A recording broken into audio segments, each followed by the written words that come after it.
উনি স্বপ্নে দেখলেন একটা লাল মোরগ ওনাকে 3টা ঠোকর মেরেছে। মুগীরা ইবনে শুবা রাদিয়াল্লাহু তাআলা আনহুর দাস আবু লুলু আল মাজুসি, এই লোকটা খঞ্জর বানাতে পারত। মুগীরা রাদিয়াল্লাহু তাআলা আনহুর দাস। মুগীরা প্রতিদিন 4 দিরহাম করে চার্জ করত, যেহেতু দাস। সে এসে বিচার দিল, আমিরুল মুমিনিন, মুগীরা আমার থেকে বেশি টাকা চায়, জুলুম করে। ওমরে ফারুক বললেন, তাই? তুমি কি কাজ জানো? বলে, আমি খঞ্জর বানাতে জানি। বাড়ি কই? পারস্য। আরে তুমি খঞ্জর বানাতে জানলে তো 4 দিরহাম অনেক কম, সে তো আরো বেশি টাকা নেওয়া দরকার ছিল তোমার থেকে। আবু লুলুর এই কথা পছন্দ হয় নাই। সে কয়, ওমর তুমি সবারে দয়া দেখাও আর আমার ক্ষেত্রে কঠিন নিয়ম বানাইলা, দাঁড়াও এই নিয়ম তোমার আমি দেখাবো। এই রাগে সে বাড়িতে যে একটা খঞ্জর বানালো। খঞ্জর চিনেন? কিছুদিন আগে ওমানের সুলতান কাবুস ইন্তেকাল করেছে, জানেন আপনারা? ওনার এই কোমরের মধ্যে খঞ্জর থাকতো, ছবিতে দেখছেন? আরব শায়েখ যারা সুলতান আমির, সে বাসায় যে একটা খঞ্জর বানালো, যেই খঞ্জরের 2 মাথা আর ধরার হ্যান্ডেলটা মাঝখানে, এদিকেও ছুরি এদিকেও ছুরি, যাতে এইভাবে মারা যায়। সে ধার দিতে লাগলো আর বললো, ওমর দাঁড়াও তোমার আমি দেখাবো। ওমরে ফারুক মসজিদে নববীর ইমাম, ফজরের নামাজের সময় এই আবু লুলু আল মাজুসি চাদর পরে লুকিয়ে লুকিয়ে, সে অগ্নি উপাসক, মুমিন নয়,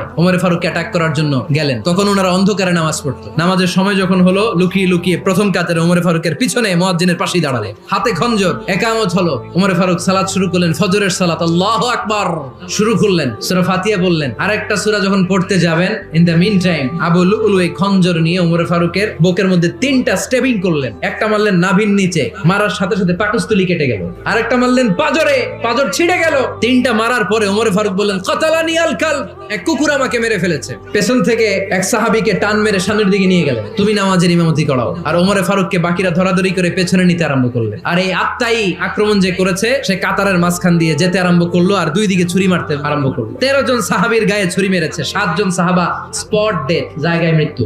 এই ভয়ঙ্কর অবস্থা দেখে এক সাহাবী বুরনুস, এক ধরনের জুব্বা আছে মাথাওয়ালা, অনেকে জ্যাকেট পরছেন না এরকম মাথাওয়ালা, লম্বা জুব্বা আছে, আরবরা শীতে পরে মাথাওয়ালা, এই মাথাওয়ালা জুব্বা বের করে এক সাহাবী জালের মতো তার দিকে উড়ায় মারল। ওই বুরনুসের মধ্যে পেঁচিয়ে আবু লুলু মাটিতে পড়ে গেল আর সুইসাইড করে ফেললো, নিজের বুকে নিজে মেরে আত্মহত্যা।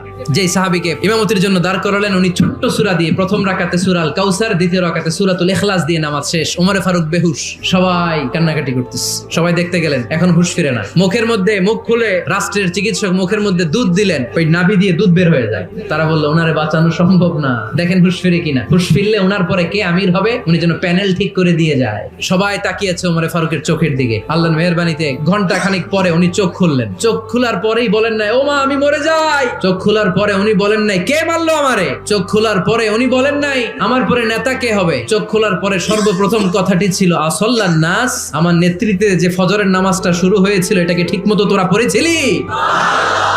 This is Omar, our superhero. নেতা অনেকগুলো লাগে না, এরকম নেতা একটাই যথেষ্ট, যে গোটা বিশ্বকে কাঁপায় দিতে পারে। চিল্লায় বলো ঠিক কিনা?